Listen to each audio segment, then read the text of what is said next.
Thanks for joining us on another For Investors, By Investors South Bay podcast. As always, we are proud to be your all-education real estate investment resource without any kind of sales pitch. If you would like to attend one of our meetings in person, we meet the second Wednesday of the month at The Point in El Segundo. You can RSVP at forinvestorsbyinvestors.com/South Bay. To find more investment resources such as blogs and podcasts from other FIBI groups, go to forinvestorsbyinvestors.com and search our library. Now, on to the podcast.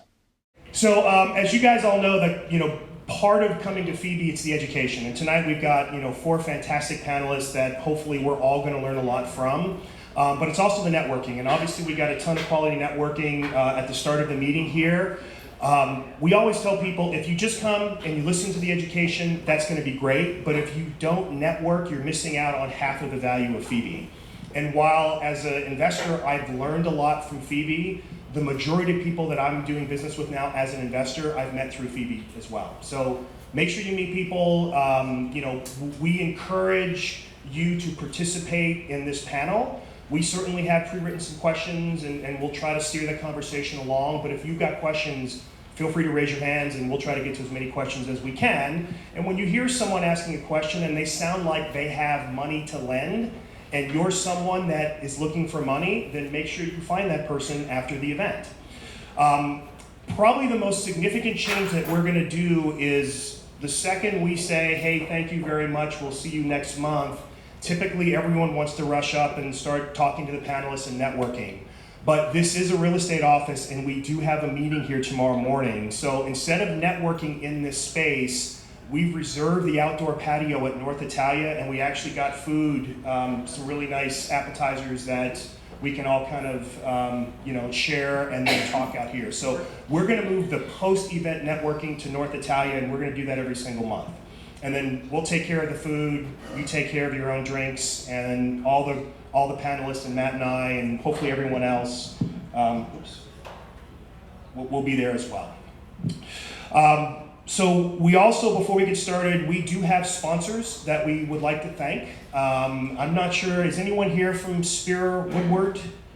Okay, so we've got Spira Woodward Corballis in Goldberg.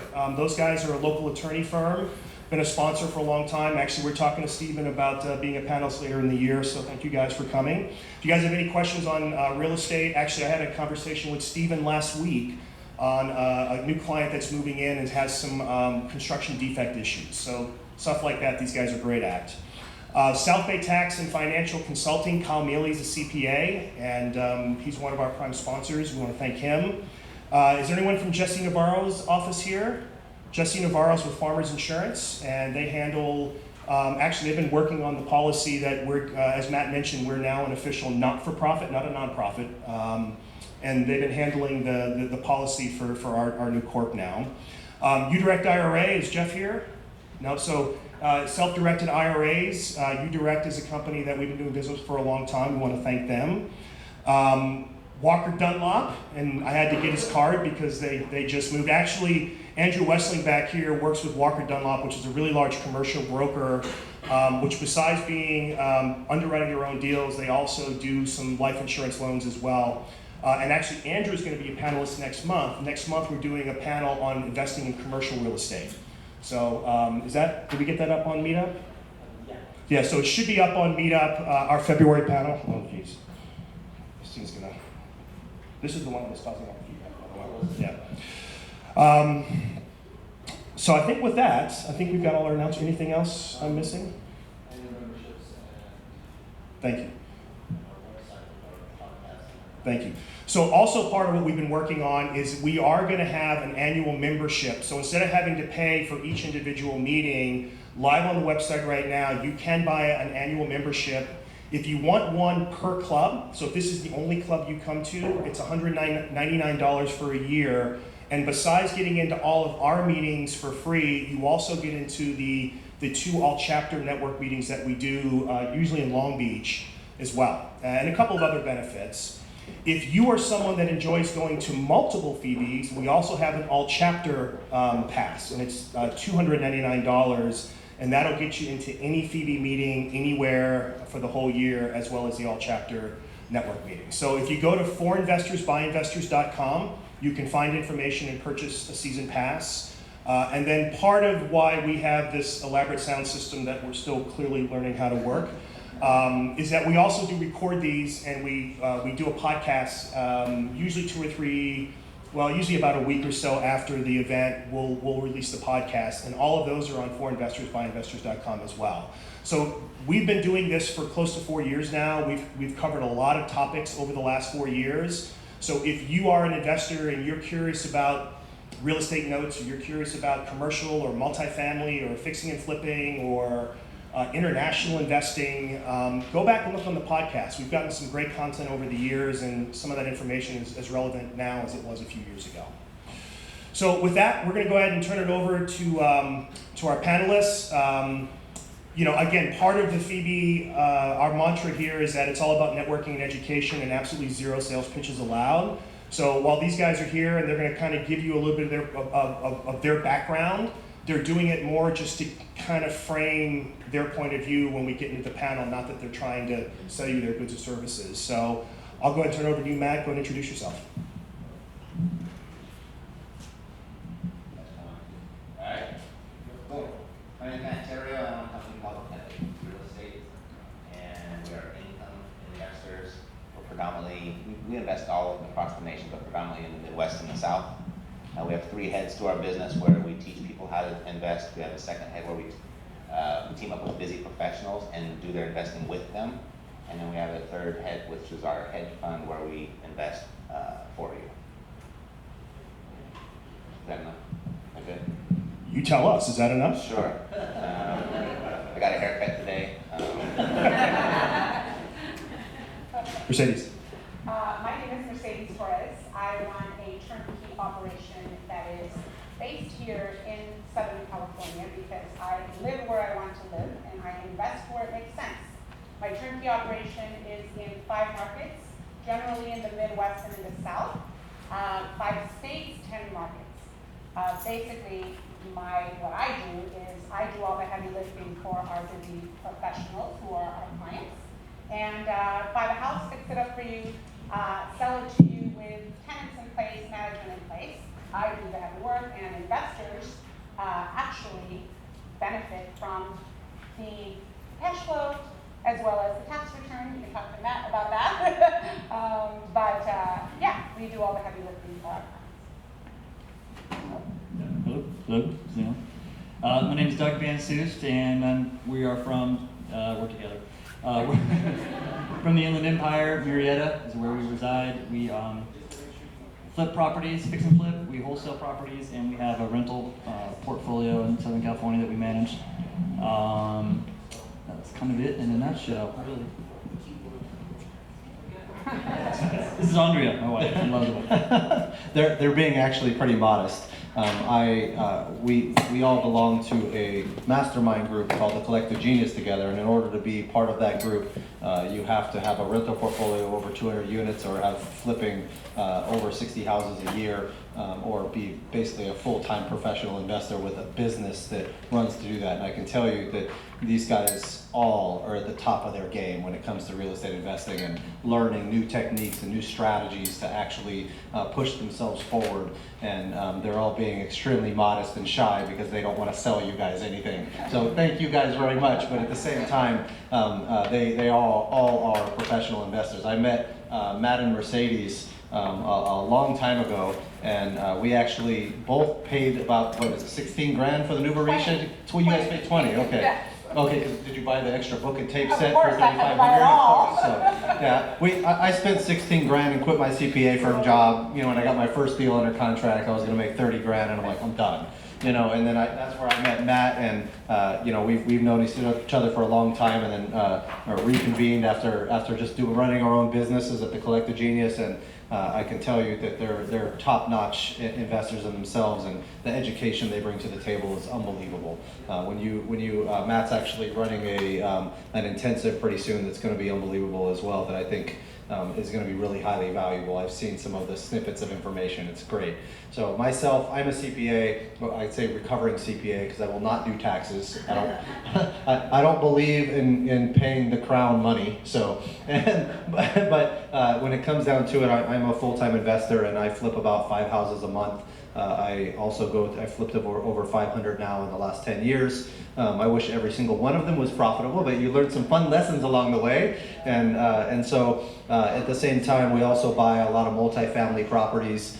We also invest in syndications and outside investments that way, as well as promissory notes. So I have to tell you, it's a lot of fun and it's hard. I actually laughed the other day out loud by myself.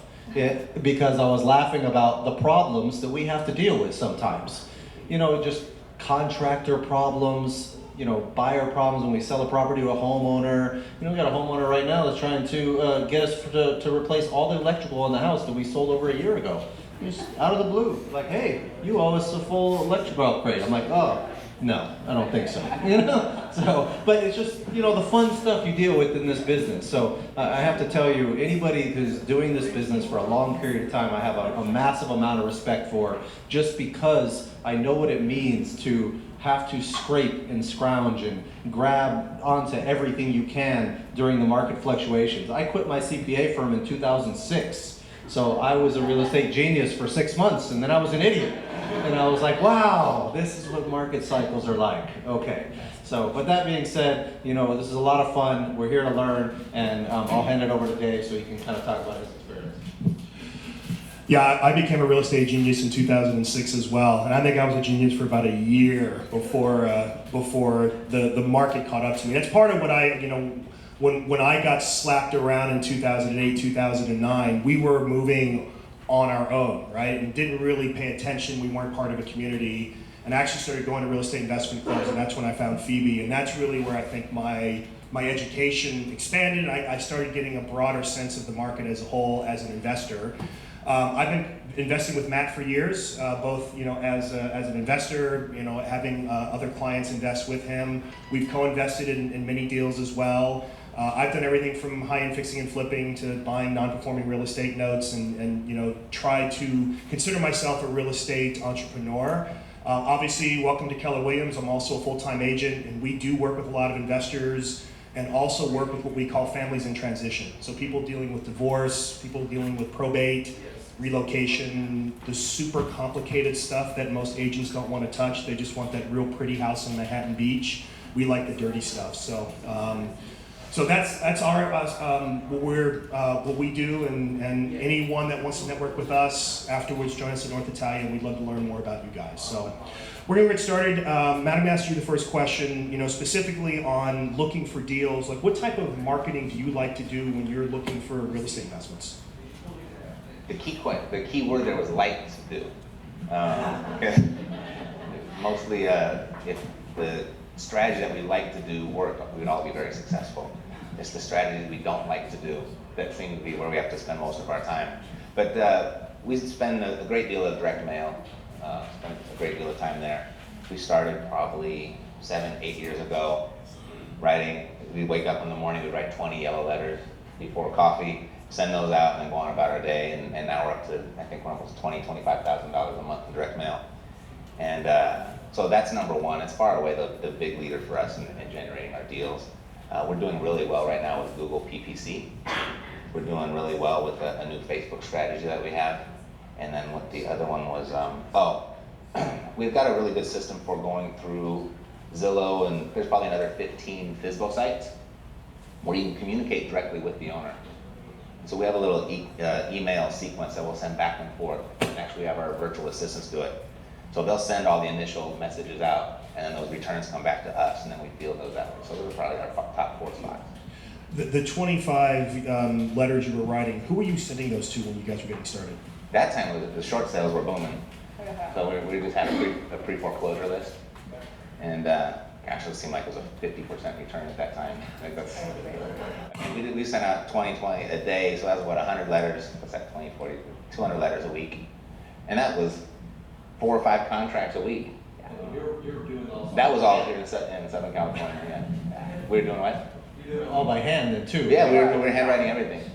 That was just our ritual. didn't know any We different. go to the gym, we'd write the letter while we had our coffee, and that's just what we did every day.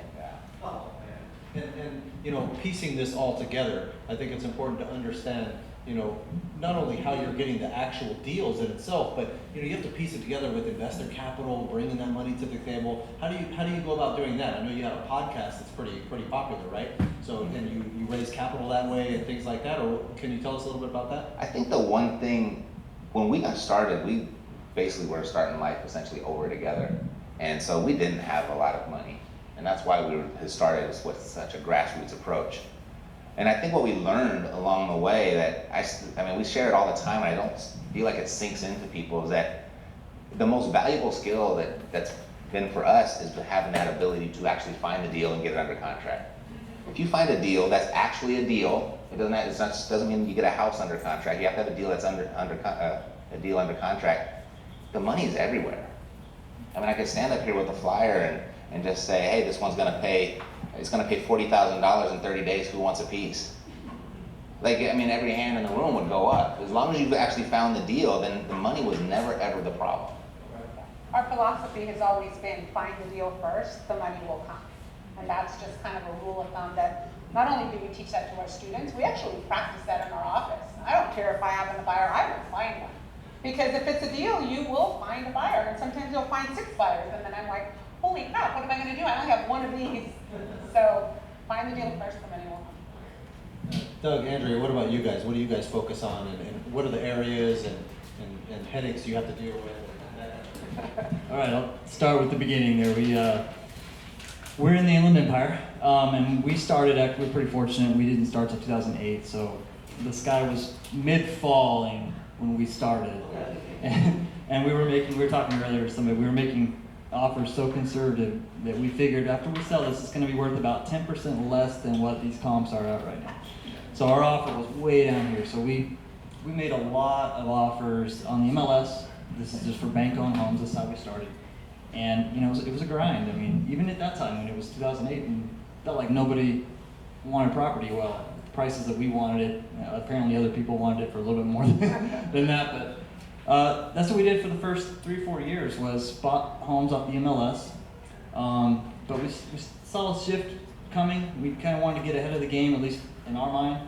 And so about 2011, we started sending postcards directly to absentee owners. So we started doing that, just kind of testing that a little bit.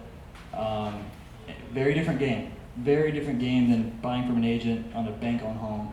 Now you're talking to an owner of a property who maybe they're in a situation, this is their life, this is their baby.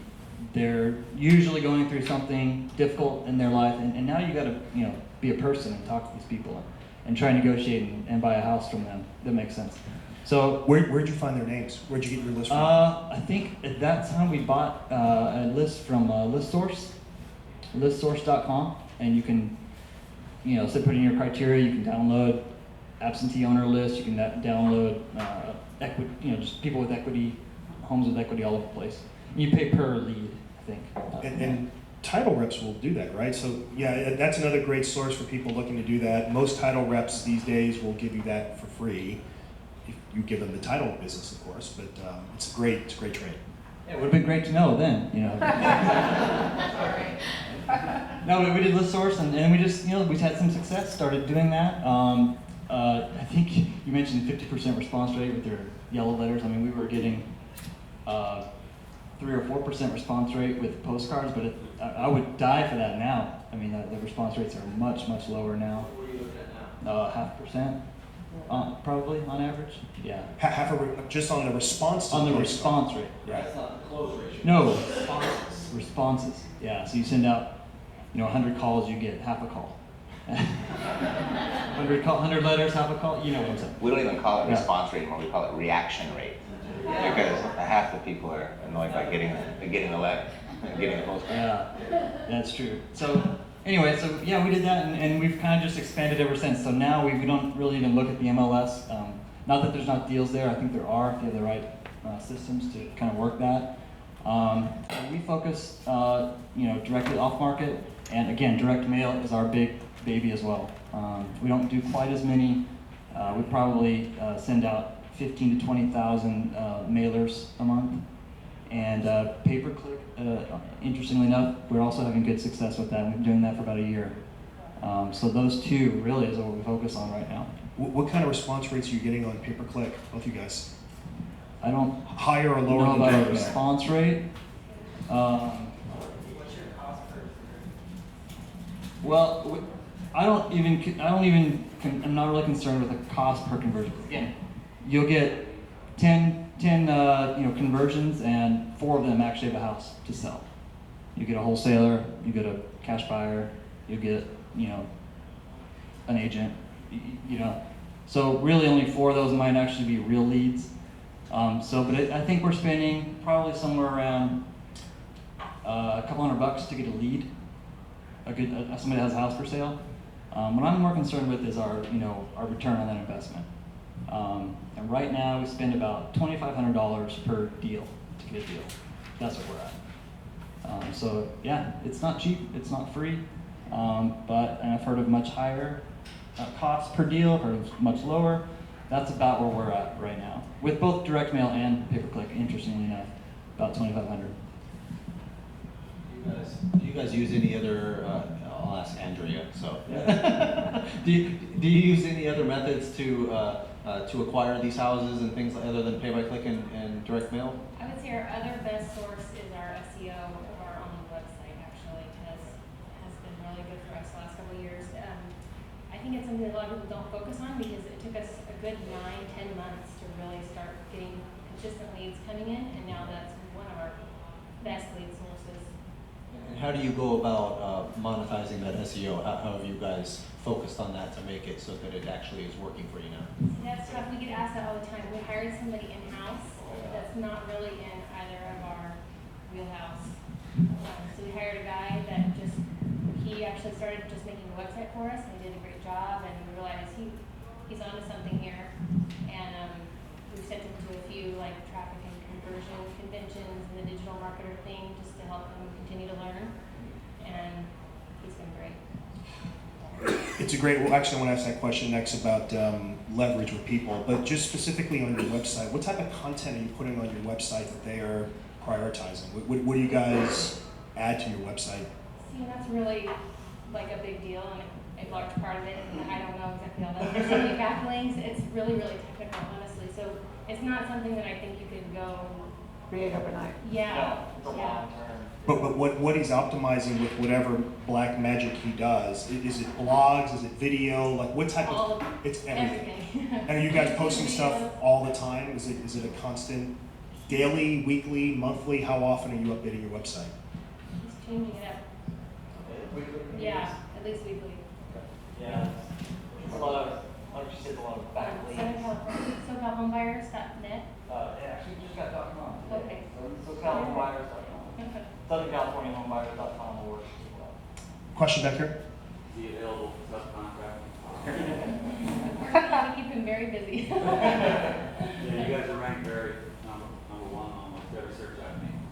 He's doing a good job. Good job. So no, he's not available for subcontract. You might be able to buy number 2, but it will still be expensive. So let's talk about your teams. Like obviously you guys have grown some fairly successful businesses. You've got an SEO person. What else does your team look like on a day-to-day basis? We also have an administrative assistant, basically, that does all the transaction coordinating. She's I would say, our key person, do you think?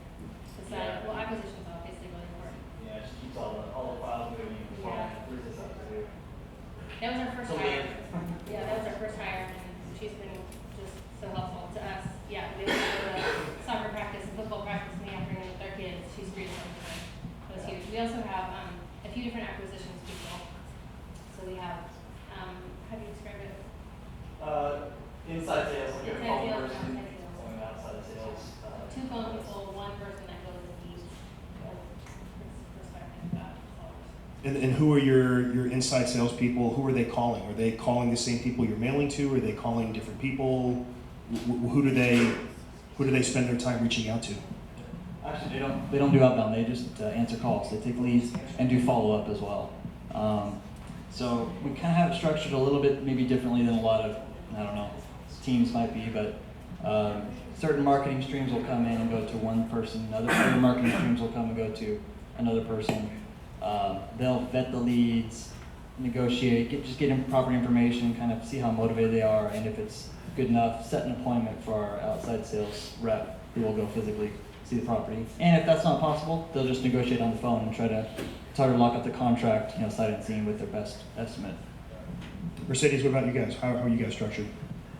So we focus. By the way, if you guys haven't guessed, these guys are married and those guys are married. Okay, just in case that wasn't clear. So we focus more on helping that busy professional that wants to be an investor and that's really focused on creating a portfolio to create cash flow. So here in California, many of you may know, to create cash flow it's pretty difficult to do, just because the price points are crazy here. So I focus on creating at least a double-digit return for that investor that is looking to hold the property long-term, benefit from the cash flow, as well as from the tax deduction and everything it brings to it. So I'm a little lucky because I just kind of am with a guy that has two of the top-ranked podcasts in iTunes in real estate. One is teaching how to do real estate, and the other one is teaching you, or really just turnkey. So a majority of our leads come from years and years, and I do mean years and years of them listening to our podcast. I mean, they know everything about us, but they call in and they're like, oh, hi Mercedes, so your kids, I'm like, yeah. So I'm lucky in that way. And then I really believe, and it's probably a little antiquated, but I just really believe in building a relationship with our clients. I am meticulous. Every single day, I do 15 personal email follow-ups with our clients, and I will just randomly pick up the phone and call and ask how they're doing. I mean, by the time that I'm done with my client, I know their dog's name, I know where they live, where they went to school, I just know everything. But my typical client buys 3.2 properties a year from us. It's because I take a lot of time just holding their hand and really making sure that their property is going to cash flow. In fact, there is one of our clients in the room that I was like, oh, how's your investment going? And he said, great. He just bought a 40-unit building, that's Powell. And I was like, wow, I met you at one of our events, Club and Go Rich. He had no idea. I think our property was your very first investment, right? He asked a ton of questions, a ton, but they were great. And I was happy to just walk him through the whole process. And so I'm big on teaching people while we're doing what we're doing. And how do they find your guys' podcast? So because it's great education, I've listened to it a few times. You know, they go on and do Epic Real Estate, and Matt's name comes up with all of that podcasts. We actually have 5, so It's funny you asked about team. That I have Powell, we've never met. But that deal happened without me knowing, so that's a good team member, right? That's good. Matt, can you talk about when you're doing some of the direct mail marketing and things like that to find these deals? What does the process look like when you're acquiring these? How does the lead come in? How does it get serviced? Mm-hmm. How do you track it? How do you get the deal closed and get all the due diligence and all that kind of stuff? That was a lot right there, man. He's got about an hour right now. Yeah. You got a whiteboard for me? having great. In a nutshell. Right. So we have all these different marketing channels that are there to attract people that are in distress. So we're looking for people that are in financial distress, personal distress, and that have property distress. So we know when they're calling us, they're going to have some sort of problem, and it's our job to solve it. Our philosophy is people will exchange equity for peace of mind. And so if we can give them peace of mind around that, we can get equity for ourselves. So that's our mindset going into the conversation. So when those calls, when you're running $20,000 a month in just direct mail, we run about $3,000 a month in PPC. We're doing pretty close to that on Facebook. So that's a lot of incoming calls. So you got to be really quick to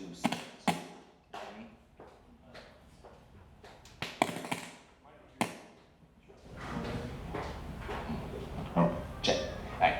So that's a lot of incoming calls. So you have to be able to sort really quick. So we kind of have two piles. We have suspects and we have prospects. And we want to put, so when they come in, we got 3 questions. We'll say, Jesus, the first one. Oh, tell me about your situation. Let me teach you. I know, right? No, they come in and say, no, it's either tell me about your situation or it's, hey, why are you calling now? Why me?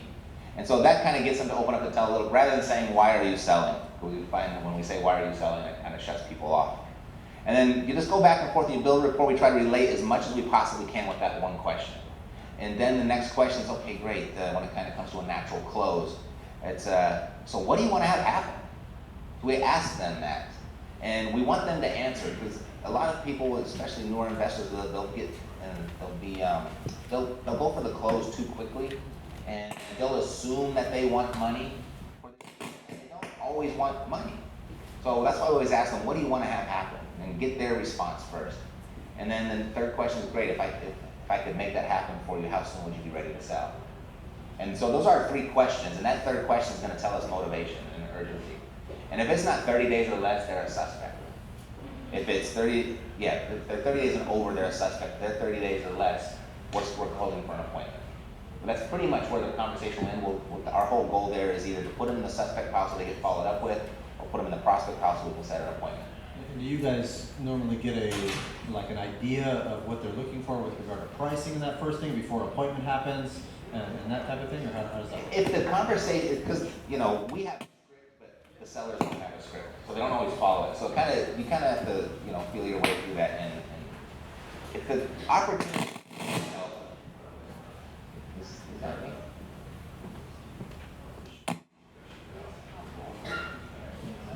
So basically, yeah. Okay, so what we'll do there, if sometimes you get some people that really have their guard up. They're in some sort of distress, they're calling, they got this little funky postcard, and they're kind of like, what's actually going to happen on the other day? And so, if they're really guarded with their answers, and they're just pressing, well, how much are you going to give me, how much are you going to give me, how much are you going to give me? I said, you know what, I would really love to be able to tell you that, but I can't do that without seeing your property. But properties like this, and based off the information that you shared, the condition that you're saying of the property, then based on what you said, properties in your area sell X. If we came in with an offer like that, would we even be in the ballpark? So I don't commit to anything, but I'm trying to get some sort of agreement. You can understand before you waste your time. Absolutely, absolutely. However, saying that, with inventory being so low and the market becoming more and more competitive, we find ourselves taking more and more appointments with people that we probably wouldn't have 6 months ago, a year ago. Just because when you get face-to-face, the rapport building goes straight through the roof, and so much more can get accomplished face-to-face than it can over the phone. Like we used to close deals over the phone all the time. Like when we were doing short sales, we almost never met with anybody. Like it was just all faxing back and forth. That fax machine. But now it's like you gotta. We went through what we call like this analytical organization, this structured organization that was just like a process. It's like a conveyor belt. And now you've got to now we've turned into more of a sales organization. You've got to have your chops, you've got to have your rapport building, you've got to have your sales skills in place to really close the deal now, because especially with the pay-per-click people, if you don't call them back immediately, they just went to somebody else's site, looked for them, and they've already talking to somebody. So you've got to act fast and build a rapport fast. So the sales skills are really important right now. And how do you guys go about tracking all this stuff? Well, the PPC is very easy to track because it's all analytical. The Facebook stuff's really easy to track. With our direct mail, we track it with phone numbers. So we have a call capture phone number system. It's REI Solutions is the system that we use. And it captures the phone numbers, it pulls them into our database, and depending on which phone number they called, they get tagged so we know exactly how they found us. And that's how we track that. And you guys, for the lead management system, what do you guys use for that? Yeah, so we use our wonderful VAs, and all of every single person that comes through one of our websites or one of our portals gets a phone call, every single one. And then the phone call then gets tagged as to either the suspect, the prospect, or if it's a client that wants to buy a property or sells a property. And then the lead gets sorted in office based off of what that particular lead is deemed, yeah. Everyone gets a phone call, and if we leave a voicemail, then we do an email follow-up, and then after the email follow-up, we'll contact them 12 times. We have a proven system in our office that that lead becomes something tangible between the 8th and the 12th contact. So I am doing a lot of contacting. That's part of my day. Where's Mercedes? On the phone or on email, because that's what I do. Doug, what about you guys from a system standpoint, how are you tracking leads that are coming in and keeping them? Okay. Well, to start, I mean, we have this team now, we have the systems, we have this CRM, and I'll talk about that in a minute, but I mean, to start, it was just us and a cell phone. And similar to you guys, we would write up yellow letters at night when we kind of like printed the majority of the letter, and then left the name, left the name area blank, and their address blank, and we would, I want to buy your house on 123 Main Street, fill it in. I don't know, it worked. So we did that, and it was just us. I would take the calls. We would kind of go through it together, and that was it. And that worked. You can do that. And at some point, you get overwhelmed with calls, you get overwhelmed with appointments, and you're managing some rehabs, and you're doing some other things, and you got to get help. That's when you grow. That's when we hired that administrative assistant, which made life so much better. And just kind of grew from there. But it was just us. But now, that was back in 2011, 10, 11. Now we use Podio as our CRM. So that we run our entire business out of this software called Podio, which I absolutely am in love with it. That being said, I've never used other ones to compare it to. So we use Podio, and it's recommendations from other guys that were wholesaling, and so that's kind of how we got into it. We have different phone numbers for different marketing campaigns that we use. Those come in through CallRail is what we use for our phone service. And it gets vetted into Podio, and it gets tagged to a certain campaign. So that's kind of how we track how many calls we got, how many deals we're getting from what campaigns. And we track all of our profits and stuff through there as well, so we can kind of know what our return is on that particular campaign. So that's the system we use now, plus our team that takes the calls back. Very similar to you. I mean, we don't have a set number like we're going to make 12 calls. But we will make 4 or 5. If we don't get the person back, like say they left a message or they submitted a web form and we just haven't been able to reach them yet, we'll try 4, 5, 6 times personally, calls, we'll text them, we'll email them. If we just can't reach them after 6 or 7 times, they go into a follow-up system anyway. If we got the phone number or if we got their email address, we have some way to kind of reach out to them. And all the follow-up is automated, which is kind of nice as well. No. What do you use for that? We use a service called yellowletterhq.com out of San Diego, and Todd is the owner there, and his I think it starts at 75 cents a piece, but if you order over like 1,000, you're down to 55 cents a piece. And if you're really a good client, you can probably get a little bit cheaper than that. So I can't send a letter to the house for that cheap because I don't have the systems to do it. So whatever letter you want to do, he can do it there. There's other services too, but that's the most affordable one that I've found. Including postage? Including postage. It's standard mail, but it is a live stamp. So it goes up standard, not first class. We use EOS, which is a company that I think it's like 32 cents if you send over 5,000. That's a postcard also. It's includes postage and everything.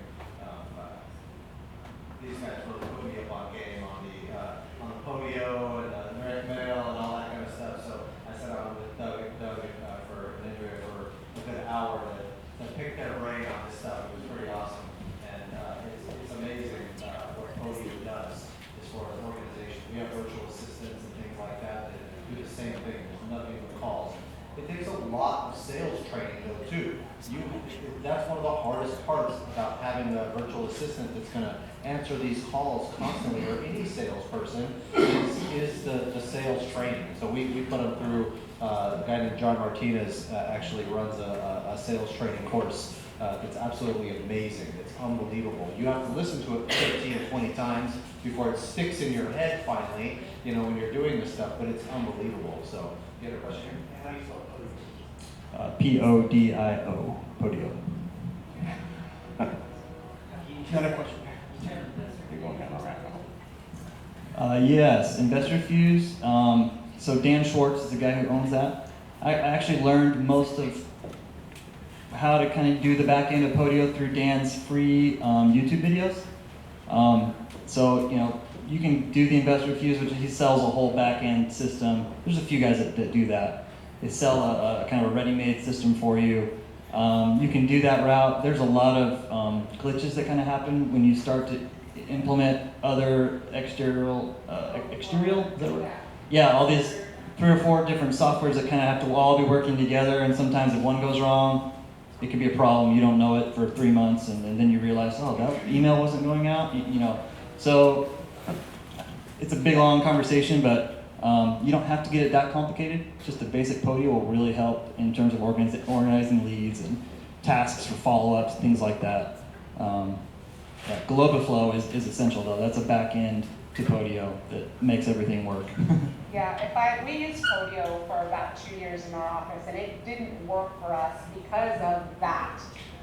Once you start growing your business, the only way it's going to work is if you depend on other services like Globoflow, like other services, to make that work. And if one of those breaks down, it could be detrimental to your business, which is what happened to us.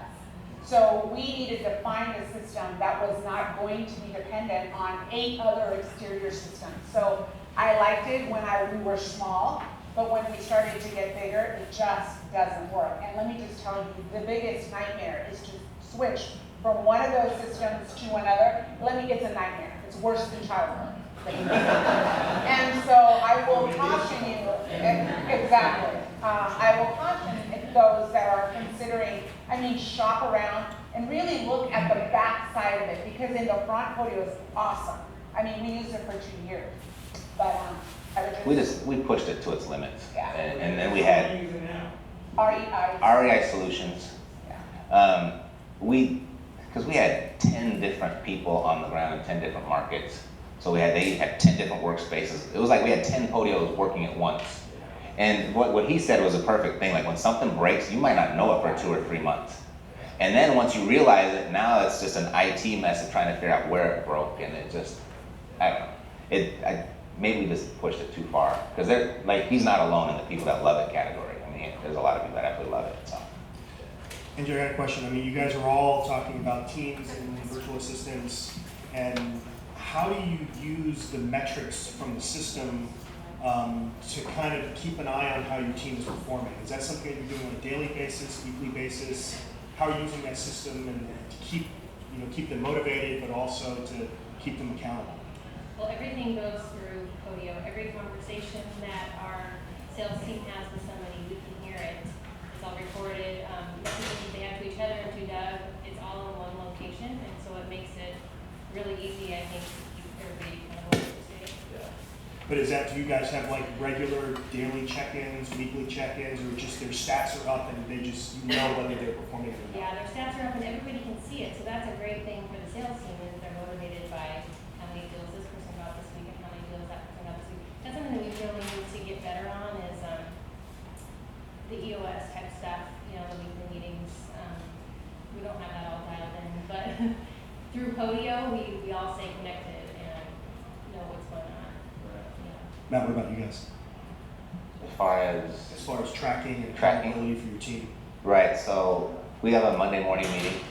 Everyone puts in their numbers on Sunday night, and we analyze the numbers, and it's really easy for everyone to see all at once what's working, what's not, where things are breaking down. Because we have our scorecard, we call it, organized in a fashion that it starts with me at the top of generating leads, and then it just comes down to conversions, and it comes down to closes, and so we can see where it's breaking down. So it's not complicated for us. It is an Excel spreadsheet for us.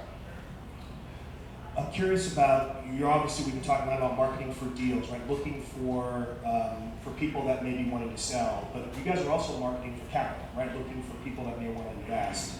I'm curious if you have different marketing systems for those kinds of, that kind of lead generation, or if you're using the same one, just using different lists. How do you market for capital? It's really tricky marketing for capital. You got to be careful, because if you're going to market for capital, the people that have the capital want to know what they're going to get back.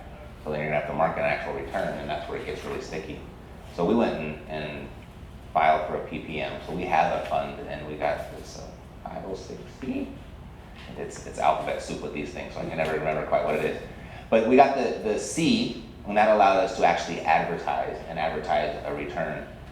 But like we were kind of saying before, to advertise and attract money, it's not, hey, Phil, do you have some money I can borrow? Do you have some money I can borrow, Tracy? It's not that. It's like, I have an opportunity for you, Phil. Do you want in on it?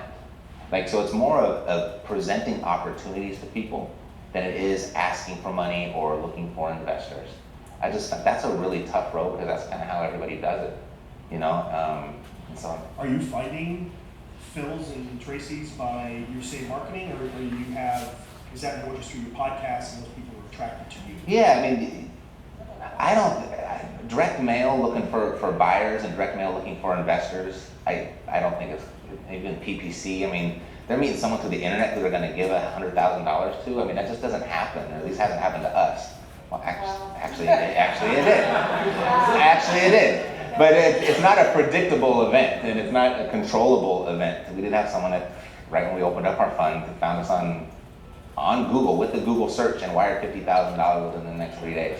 I know. I'll give you guys a shot. That was our whole attitude. I've had that happen as well, but then you realize that many of those types of investors are the craziest type of investors sometimes. I mean, sometimes they're great, but sometimes you're like, sometimes you gotta really be careful about who you take capital from. Absolutely. I got yelled at because someone got their money back from closing after they signed the lien release and sent it to the closing attorney, got their money back, and they yelled at me saying, you know, I'm pissed off because I didn't get my interest for this month. And they yelled at my closing attorney for sending them the money back. Like, but you got your money back. Are you crazy? I'm like, you're done. I'm not working with you anymore, you know? So. Well, ironically, that crazy lady just referred her sister. Yeah, so when you're marketing is you find one investor, and as long as you do what you say you're gonna do and you follow through, that's probably the best marketing that you can have. You actually perform and honor your word. I think being proactive with communication, don't have them call you to ask you what's going on. Say, hey, this deal did not turn out the way we thought it was. And even though that's an uncomfortable conversation, it's not the way how you're not looking forward to that conversation. You better initiate that. Don't let them come track you down and 3 months after, 3 weeks after they were supposed to get their payment. And what you'll find, just like what we found with you, and this is one story of many, someone gives you 50 grand and you give them 50 grand back plus their $5,000. They're like, okay, I got 100 grand, what can you do with that? I got 200, like you keep on going through that process, and pretty soon you don't really need to market for money. You don't. And she sent her sister, and then we got her sister all set up, and then mother and father are coming in now too. So it's just performing and honoring your word, just not being a jerk, you know? It's 100% true. If you've been in business as long as you guys have, and myself and you guys, the money flows in. Your referrals over time. And in the beginning, you're scrounging. You're like, let me go to as many networking events as I possibly can. And after a while, the referrals keep coming. And you're going, I don't have a place for money. I'm sorry, I gotta wait a month. Or something along those lines, and it starts to add up. So I agree with you guys 100%. And one thing I wanted to touch on is, Andrea, you mentioned EOS, and Matt, you mentioned your stats. Mm-hmm. And does anybody understand? Does anybody not understand what EOS is? Okay, so EOS stands for Entrepreneur Marketing System, or Entrepreneur Operation System. And basically what it is it's primarily from a book called Traction, and there's probably other books that have been written about it, but it's about how to set your business up in a way where you have the proper systems in place and the proper hierarchy of structures. And there's EOS implementers that can come into your business and really help you substantially set these different hierarchies and systems up so that every category of your business is structured in the right way. And it's, if you haven't read that book, Traction, go buy it. It's one of the most amazing books you'll ever read. So that being said, I want to get a little bit back to the flipping stuff, because the capital stuff is awesome, but a lot of people in here, given we live in California, want to find out more about how to find these deals and what a deal looks like, right? So question in the back first. You mentioned your new Facebook strategy and new ways to message directly to Facebook. Can you share? Sure. So we've been doing direct mail for 6-7 years, and we've always used a call capture phone number system. I wonder if I'm going to shoot myself in the foot by revealing this real quick, but I'm processing this. So we've captured 7 years of data, and what we did is we took those phone numbers and we imported them into Facebook's ad module thing. And it came up, we probably got about a 40 to 45% match out of all those phone numbers. I think it was like 100,000 phone numbers. So we got like 45,000 matches. And what Facebook will allow you to do, and I don't want to get too technical, but what it'll allow you to do is to create what's called a lookalike audience based on the common interest of that list that you imported. So we basically were able to create an avatar, and you can adjust that if you want a 90% match, 95%, 99% match. So we've got an avatar, and now we can take that avatar anywhere in the country and put it in that city. So we've got this, I call it proprietary, unless you got 8 years of phone numbers that you've captured, but that's a person that had called your mailing. Then we broke it down, so those that, we got our suspect list, so we have a suspect lookalike list, we have a prospect lookalike list, and then we have our closed deal list. And so we're running all of those right now with really some amazing results. And so that's our Facebook strategy. And then, what was the other one? Oh, contacting FISBOs. Like for example, you go to Zillow, do your search, type in your criteria, and just select the FISBO listings. Over on the right, there's a little chat box, email box that you can send them a message. So we send them a message, and make sure you uncheck the realtor message. Make sure that you uncheck the financing message. Otherwise, now you're in 2 autoresponders and you get phone calls all day long from those 2 people. And Zillow defaults those as checked boxes. So make sure that you uncheck it before you push send. So you just send those out. We just send those out. We've got a structure. Really, it's a 1, 2, 3 system that we've handed off to our VAs. So we have a May. She's in the Philippines. And she logs into Zillow, and she sends these messages all day long for us. And then when they respond, it comes to our email address. And then go from there. Two questions. The follow-up, you said that you have to do 12 touches, basically. How often do you send them? And the second question is, I understand none of you specifically on Twitter. Marketing in Southern California, correct? Or you still?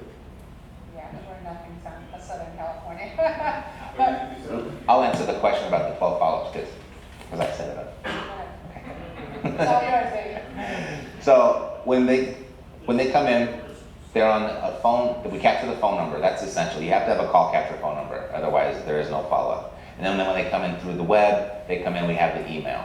So if they're in the email, they'll get into autoresponder. We have a 52-week autoresponder set up. So that's automatic.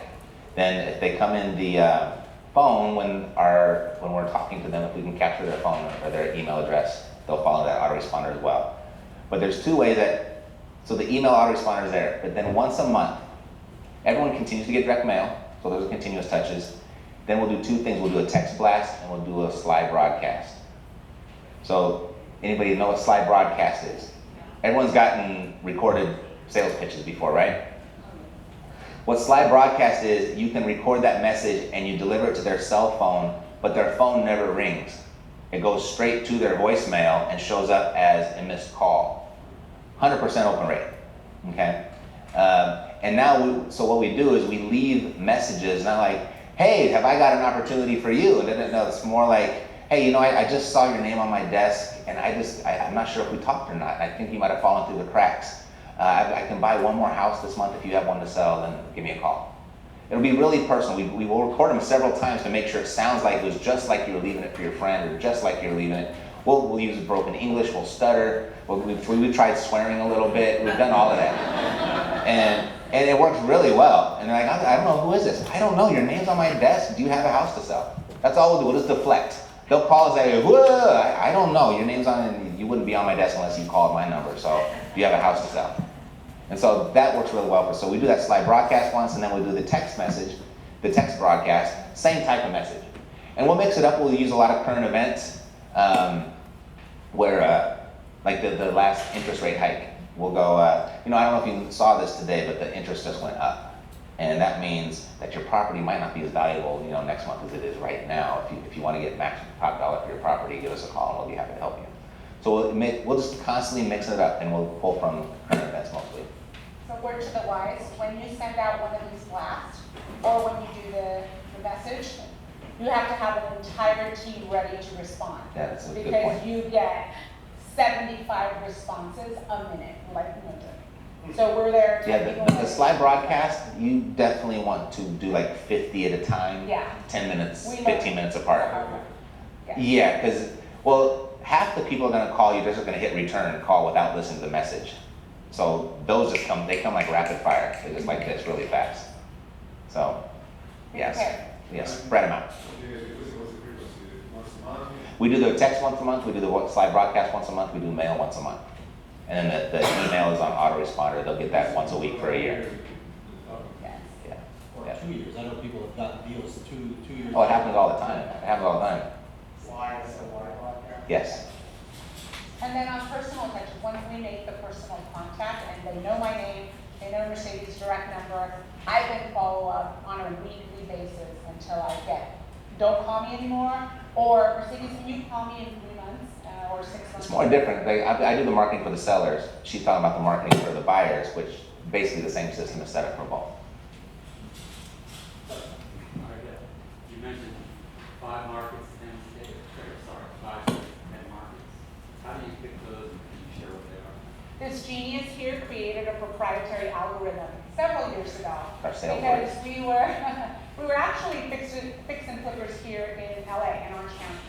And I got all of my deals through yellow sale, or yellow letters. Matt was an agent at the time, so he would represent the transaction. I was the buyer, and I would buy the short sale, and then I would flip it. I had an amazing contracting team, so that's how we did it. And then when the market started to shift, 2007, 2008, our profits went from $150,000 a deal to my last deal, which was $8,720. How random that I remember that number, right? And I was like, what am I going to do with $8,000? What a first world problem. But we're like, okay, so we had a little money, and I was like, how do we create cash flow out of this? Because we are big fans of Robert Kiyosaki, and we're like, it's all about the rather than the piles of cash, because when I was flipping, I was making piles of cash. So he created an algorithm because we knew that somewhere in Middle America there were $50,000 to $80,000 properties where you buy the property, 4 walls, 3 bathrooms, and 2 bedrooms for $80,000, and like we didn't even understand that. So we created this algorithm that said, okay, these are the markets in Middle America. Our criteria was who's going to be that renter that I'm never going to run out of. So I knew that in Middle America, here's what they're looking for. They're looking for 3 bedrooms, 2 bathrooms, 1,000 square feet, and at the time the rent was $650. So he then extracted more information, all government census. It spit out, 20 markets, and we personally went to go visit the 2 markets where we knew people. And that was at the time Denver, Illinois, and Memphis, Tennessee. And we started buying properties at the time in those markets, and then that created the podcast because we were speaking at these RIA groups, and they were like, teach us how to do this. So I was like, you go handle that. So we created the course, created the podcast, and people would call the office and say, I love the course, you teach everything step by step, but it's so much work, can you just sell me one of your properties? And this guy started selling my cash flow. And I was like, what are you doing here? So Total accident. I know. So 1 month he sold 1 or 2. He's like, Mercedes, there's people listening to the podcast. We can't say no. So 1 or 2, next month became 4. Month after that became 10. It pissed me off. I'm like, I'm starting a turnkey. And that's how we do it. To go with one of the key things she said, all of that was true, but one of the key things in there were the relationships. So we do our normal analysis of every market. We'll look at the job, we'll look at the job diversity, we'll look at the number of anchor industries or the anchor companies that are there. We're looking at the population migration. We're looking at all the stuff that everybody looks at, normal analysis. But where we really had the success was where we already had the relationships. The people on the ground is everything. I really believe that real estate is the easiest thing in the world if you can conquer 2 things. One is you have good contractor, 2, you got good property manager. If you got those 2 things in place, it's really tough to mess this up, right? It's really tough. And what, Matt had started the day where we met through Nouveau Riche, this national real estate investment organization that, at the peak, there was 30,000 students. And once a quarter, 3,000 to 4,000 of those students would meet in Arizona. And what an amazing, I mean, that was worth the price of admission alone, because that's what created all of our markets. That's how we're here in Los Angeles. We've never left Los Angeles. And we are in Memphis, we are in Indianapolis, we are in Cleveland, we're in Columbus, we're in Birmingham, we're in Atlanta. All because of those relationships that were created way back in New Orleans. We're in Louisville, we're in Nebraska now, we're in Pittsburgh. Like so do your analysis like everybody. Don't go into a bad market, but the best market or the best analysis is going to be a terrible market if you don't have a good team there. Mediocre markets with great teams can be great markets. I have to tell you that I'm a really big fan of this proprietary softwares use that same type of mentality to pick who got to go with it to the Lakers box seats. And since I was posting on Facebook about the Lakers, he used his proprietary algorithm to pick me. I was like, that's so awesome. Just all for being a fan, you know? So thanks for that. You're welcome. I'm big on algorithms. Yeah, there you go.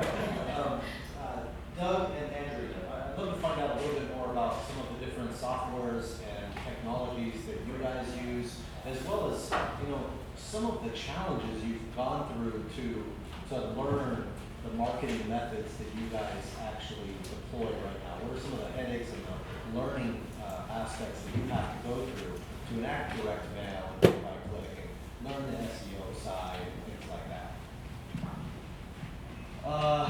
There's no challenges with technology or anything, none at all. I mean, I handle most of the marketing areas. That's kind of my role, is heading up the acquisitions and the marketing. I don't know that I can really describe it. I mean, it's just basically, it's got to get done. I know that in 2011 we learned direct mails is what you got to do. Matt's podcast was one of the ones I was listening to at that time. There's a few out there that were saying, direct mail, direct to owner, that's where the deals are coming, that's where they're going. So it's amazing, isn't it? Yeah. Like in this high-tech age that we live in now, it's still ugly, cheap little postcards that land in the mailbox. Snail mail we call it, and in this age of technology and texting and all this kind of stuff, I mean, snail mail works the best for us, so we just had to go figure it out. So I don't know if it was just, I heard somebody mention click to mail. So forever we use click to mail, which is a software out there that you can import your list that I got from this source that somebody else mentioned to me. And it's just trial and error, figuring it out. I mean, one thing I would say if you're doing direct mail, check the phone number you put on the mail. Oh, yeah. Because speaking from personal experience, it kind of stinks to send out 5,000 pieces of mail to the wrong phone number. Or with your personal phone number. Yeah, or with your personal phone number. Well, I even scrambled trying to go buy that phone number that I just sent out. So that's a challenge we've had. Dealing with different providers, trying to find out, we don't want to write our handwritten letters forever, so let's find out who can do this, and just going through the pains. I mean, there was failure wasn't an option, basically. We just gotta go through the obstacles and figure it out. And we're still being consistent. We still have challenges today. They're different, but there's challenges every day to kind of figure out, not just in the technology, but with dealing with people, dealing with agents, tenants, squatters. We had a conversation earlier. There's so many issues, but it's fun. And what are some of the, so can you take us through like a typical close deal? So from the start of the marketing all the way through the close, how a typical process works from start to finish. Find the actual who you're going to mail to, all the way through the close of escrow, what the process might look like. Sure. We're talking wholesale deal. Doesn't matter, just either buying from ourselves. You have to know the same information, basically. Yeah. So that address got on a marketing channel or somehow it's a direct mail lead, and they got a letter or 2 or 10 from us, depending on how many times we mailed to them. They picked up the phone and called us. They either spoke with us or they left us a message. We called them back, got proper information, either met with them in person and looked, physically inspect the property, or just used Redfin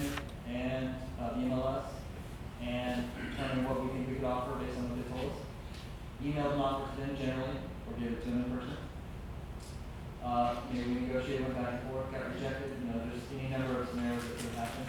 This could have all taken place in a matter of a few days or a year. It really is all angles of that spectrum. It's all time frames of that spectrum. And then we get the deal under contract.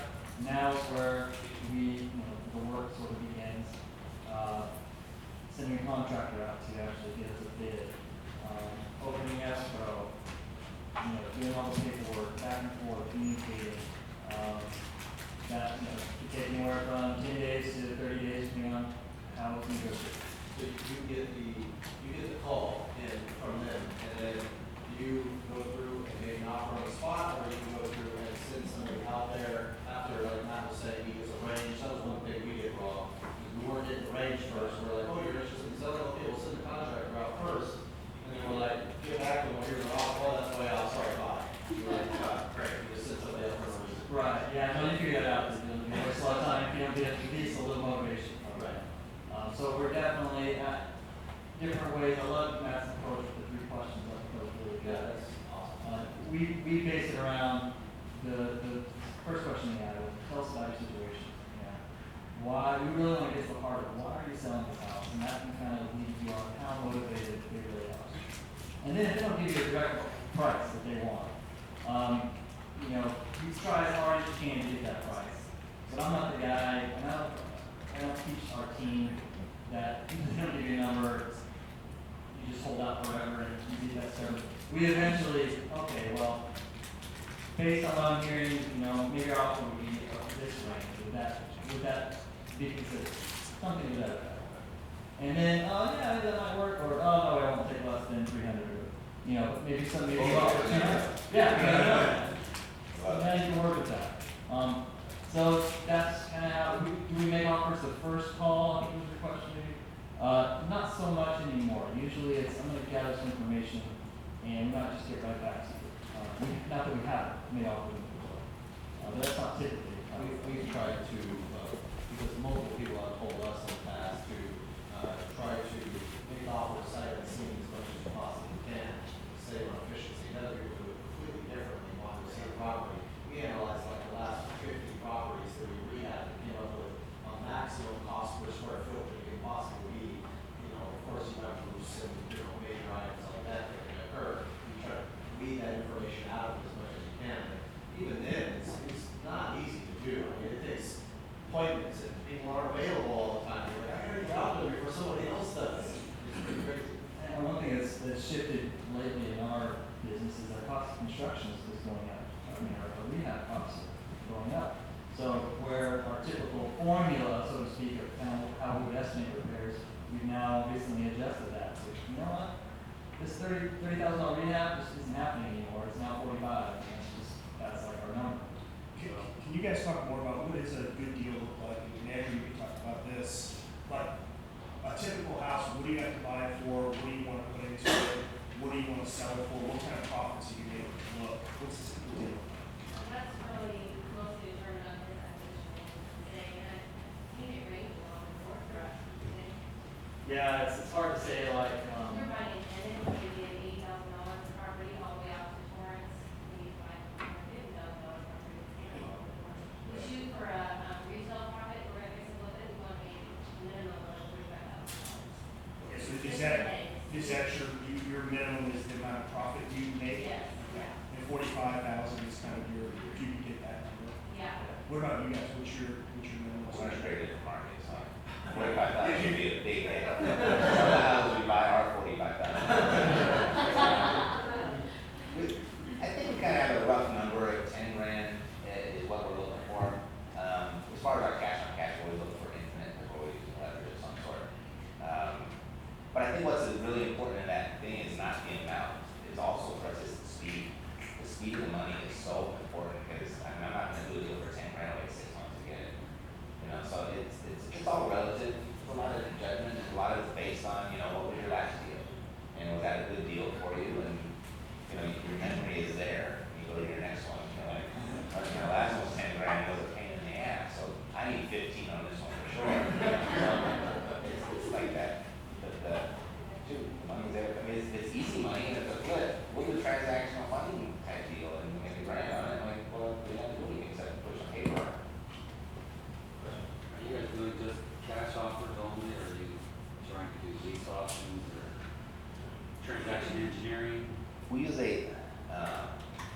we use a pre-auction letter of intent mostly.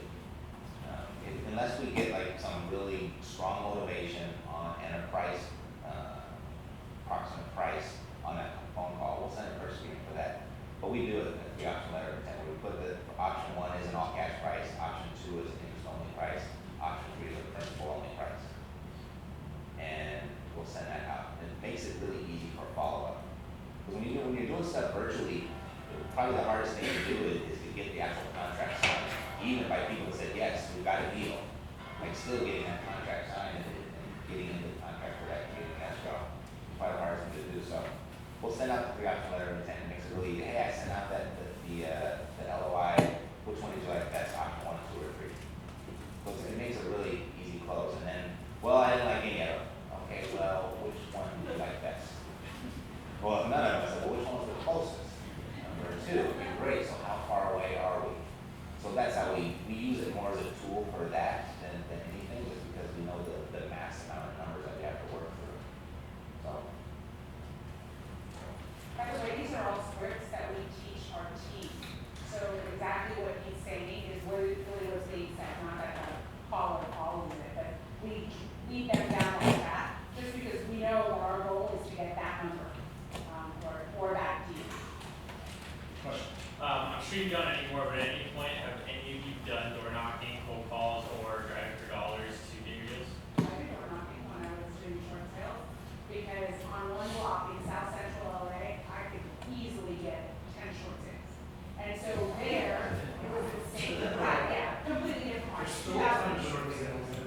I'm sure. And you know, that is back to word of mouth. I mean, I did one family, one couple, that lost their house in South Central. It was 3 units that I sold to Richard Ainsley. Oh, he did? He did. Yeah, okay, so, that family sent me 4 other people that was in their family. But yeah, I used to do them. And, I will say, it's not the most efficient way of doing business, but by then it was the most effective. And that, I guess, is my question: is did you see it being worth it? Yeah, it's totally worth The it. education was priceless. That was priceless. I went to a Mike Ferry seminar when I was a real estate agent. And, that's all he does is teaches cold calling and door knocking. And so with my first 6 months as a real estate agent, I knocked on 100 doors a day. I was doing the whole thing. And I didn't get one listing out of that whole process. But it strengthened me. It made me, just very comfortable. And I think the experience was kind of priceless. I'm so glad I did it. I really do it. But If it's I had to, impressive. if I had to start over again, I wouldn't go that route. Okay. It's a tough road because you knock on the doors, you door knock on occasion, and yeah, it's a tough road. I mean, but I would agree, very effective, you're good at it. You said driving for dollars. I think that's one of the things we're hoping to implement as we have our guys in the field all the time. Start collecting those. I have not done it very well yet, but I think what I'm thinking is that's going to be one of our best lists, and that's extremely targeted. You know what the house looks like, looks distressed, looks vacant. It's going to be smaller, but I think you'll get a much better, I think it will be very effective. Again, Especially in areas where we're already maybe running a rehab, and then we say, hey, we talk to someone, yeah, that reminds me, so one thing we do is when we buy a house, we send out what we call the walk of comp letter from Mike Cantor, I think or Bruce Morris, one of those guys. Send out a letter to the neighbors, about 200 of them, or just pick a number. And it basically says that, hey, we just bought XYZ house, and looking for another house in the area. Anybody have one for sale? Response is really good, but we bought a house. So, just take a little labor, virtual systems to do that for you. That's a good way to do it. So, obviously, you guys have been over time all different types of marketing strategies. How do you stay on top of what are new marketing strategies coming out, and what's the process for identifying something and implementing it? So I think a lot of people were always chasing the new shiny object without maybe perfecting something first. So how do you find that balance between you see something and you want to put full force into it and test it, see if it works? I think we just kind of keep one eye on what we're doing and how that's working, and always have one eye open to what's somebody else doing, what's another method. I'm a little bit of a, go ahead. Yeah, podcast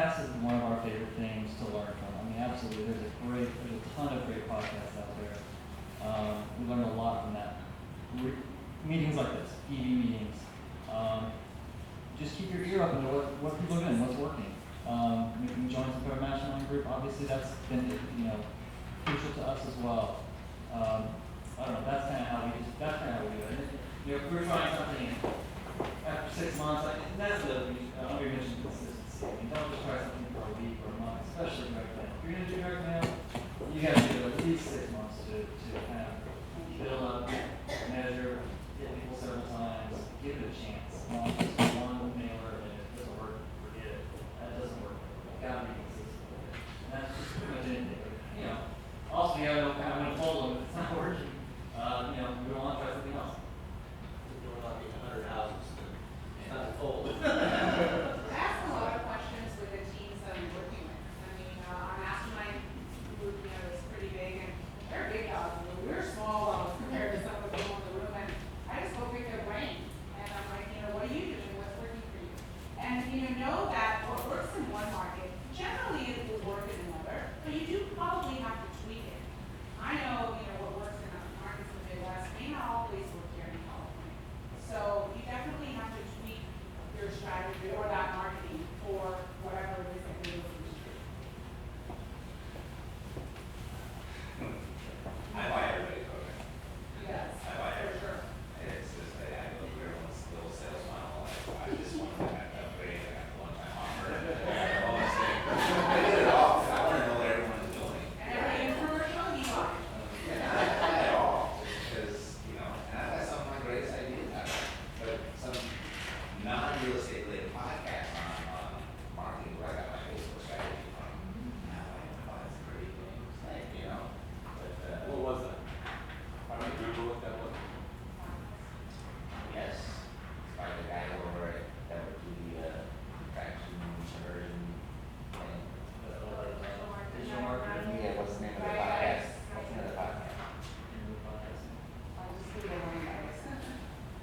It's sponsored by Digital Marketer, something profit marketing or something like that. But that was a really good one. Ryan.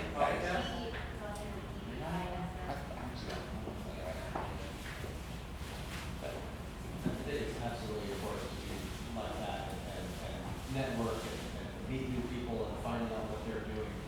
At our last CG event, I signed up for a software that the moment a property hits MLS, I get it automatically, and I have an automatic, I have a purchase contract already up, filled out to the agent within minutes of them hitting the MLS, and they're amazed that it actually, they're like, have you seen property, and things like that. Some of the people that are doing it already been doing it for a while, have gone through and said that they will go out for the agent an extra percentage to get the deal closed in the next 2 hours, because they know that's what everyone else is going to take a listing. So, what was the? It's perpetual traffic. And there's another really good one called The Art of Paid Traffic. You're going to have an intensive training on Friday, you're actually pretty soon going to teach some of the strategies and things like that, right? Yep. When is that again? It's January 26th, 27th. Realestate.com? EpicIntensive.com. It's right here at Mad Beach, Marriott.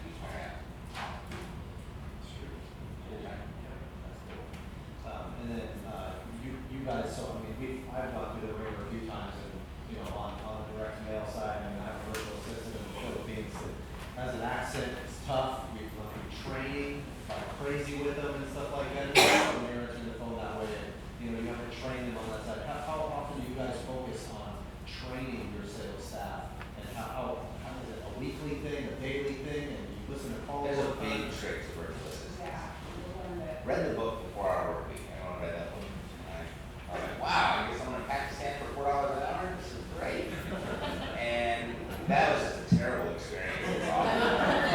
And what it really switched for me, though, was when I started not treating my virtual assistants like technology, like this is going to be one and done. When I started treating like people and involving them in a once-a-week meeting and providing them training, and I treated them the exact same way as I treated the people that work physically in my office, the whole world changed. Our VA are priceless to us now. That's hard to do, I mean, it really is. I just struggle with that. I need to focus on my guys more because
how to necessarily, you know, have that rapport building. And so that training is really, really important. What about you guys? You guys focus, you guys have people here, right? Yeah.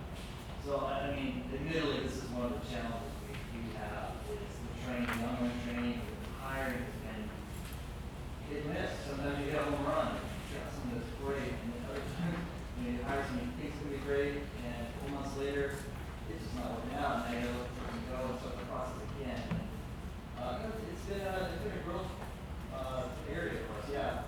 But when we kind of landed at the area of the philosophy, we don't use virtual assistants for negotiating deals. Now, that being said, we have a virtual sales rep who lives in Virginia, so it's kind of like a virtual assistant. But that's not like the Philippines, we just got somebody.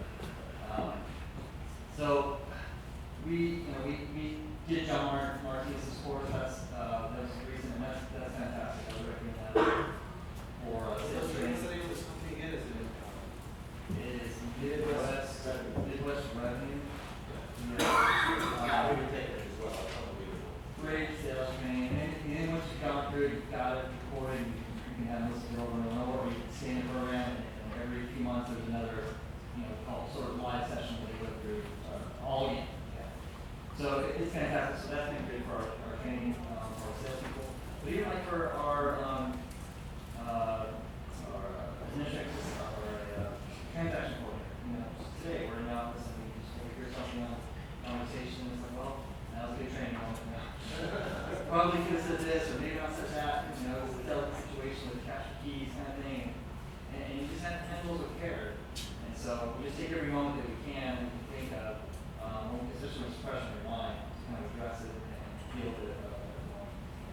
Also, if you're using VAs, we record all of our calls, and I try, not that I do this every week, but I try at least once a week to go in and listen to a few of their calls, because you'll get a really good idea of what they're saying, how they're saying it, and then I'll just say, there's a great client, and just say, by the way, I heard the call from the boss, fantastic, or whatever. But recording calls is super cheap to do, and you have to do it. Especially when they're hearing a lot of bad calls too, and not them being bad, but the rude people, the mean people. And we had a lady literally say, well, we wrote a postcard out that looked like we had a marker, just put on it, threw it in their mailbox, and some lady came up and said, I don't want you coming to my house and putting this on my door. And I'm like, you see the postcard on the back, and that side of the thing, but it's interesting. Some of the things that, your sales reps have to deal with. It's not an easy job. And so keeping that motivation going is really, really important. So. Think of the worst thing that you could say to a person.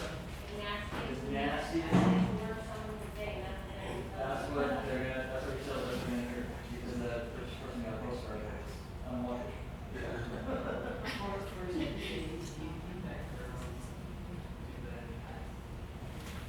My girls do, because my girls wrong. We hear less a lot, if they're disarming. Yeah, my girls are not, so they're soft spoken, and they're just, I'm here to solve your problem. And so, our guy, our girls I think it's more of a personality thing. I think the girls might have a little bit of an edge, but I think the guy can still be very personable and emotionally get the exact same results. I think it's more just, it's a phone personality.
they have to be. I always say if you do, especially orphan, if you just want out, I'm sorry, I can't do that, you can subscribe. And less than half the people want to. So. All right, so as the market is changing, and we'll kind of wrap it up with this last topic. Obviously, you guys are in all the phases of the business, and at some point in time, we're at the top of the cycle. I'm curious how you're looking at where we're at in this real estate cycle and how that's affecting both your business right now and how you're approaching things. But more importantly, are there things that you're looking forward to implementing in the next cycle?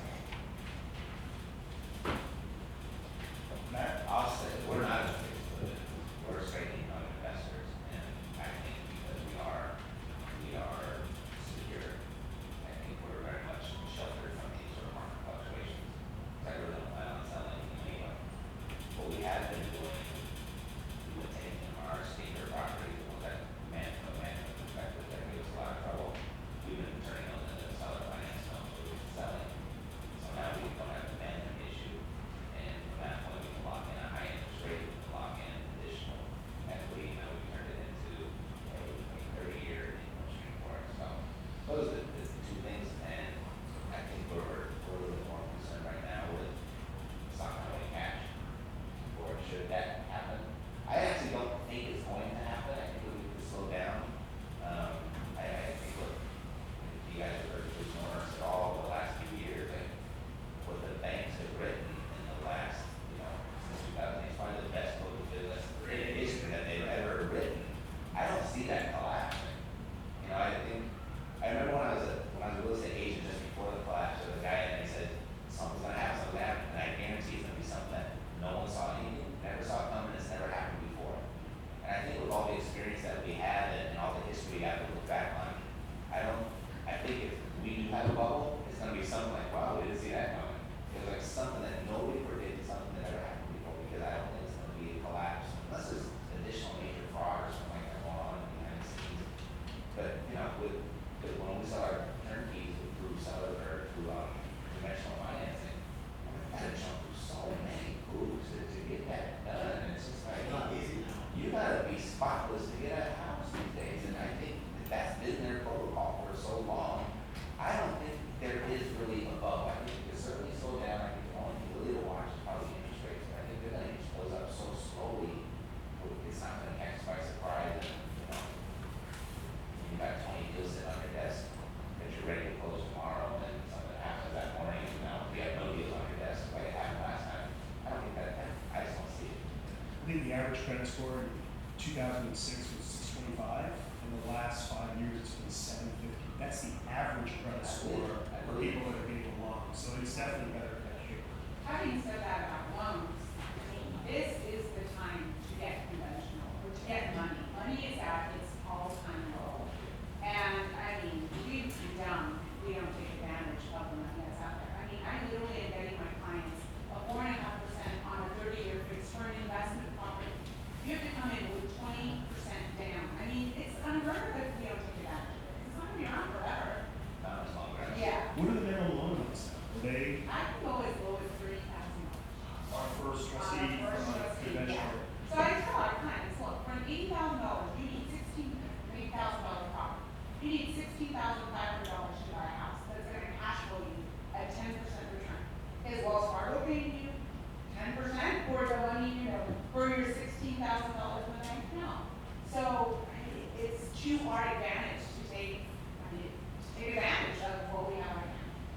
So that's what I tell clients. What do you guys think? How do you see this affecting your business, or if at all? We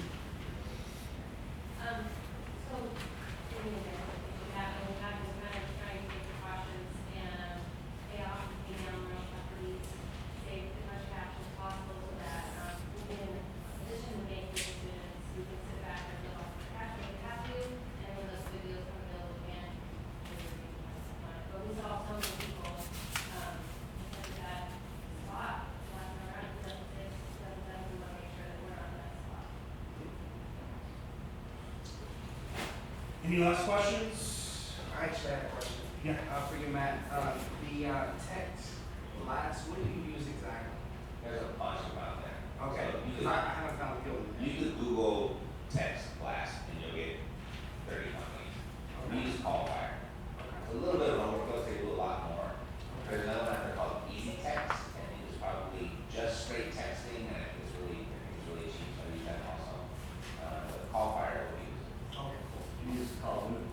All of them, same thing. Yeah. It also does voice broadcasts as well. Very good. Well, thank you guys. There's a lot of information. Get around the